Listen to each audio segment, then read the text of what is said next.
আজ রবিবার চিকেন করবো। চিকেন নিয়ে তাহলে চটপট তোমাদের দেখিয়ে দিই। প্রথমে তেল দিয়ে দিয়েছি, সাদা তেল, সর্ষের তেল, তোমাদের যেটা ভালো লাগে সেটাই দেবে। আর দিয়ে দিচ্ছি সামান্য পেঁয়াজ, দুটো শুকনো লঙ্কা দিয়ে ভালো করে নাড়াচাড়া করে নিচ্ছি। সামান্য একটু লাল হলেই চিকেনটা ছেড়ে দেব।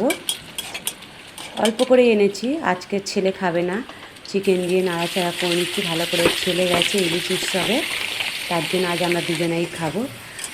নাড়াচাড়া করতে করতে কিছু নাড়াচাড়া করার পরে সামান্য কটা কাঁচা লঙ্কা দিয়ে দিলাম।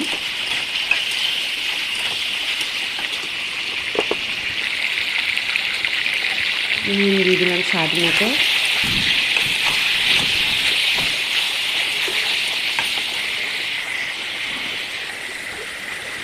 কটা কাঁচা লঙ্কা দিয়ে দিলাম।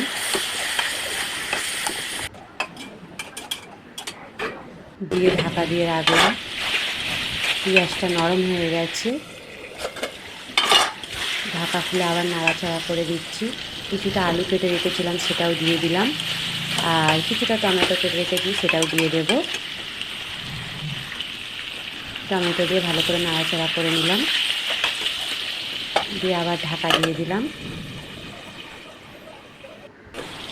ঢাকা খুলে আবার নাড়াচাড়া করে কিছুটা সামান্য জল দিয়ে দিলাম। চিকেনটা আলুটা সেদ্ধ হওয়ার মতো হয়ে যাওয়ার মতো জল দিলাম, দিয়ে ঢাকা দিয়ে দিলাম। আবার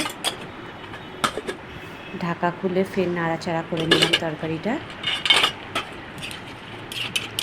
খুব সহজ, খেতেও টেস্টি, আর সামান্য একটু গরম মশলা দিয়ে দিলাম।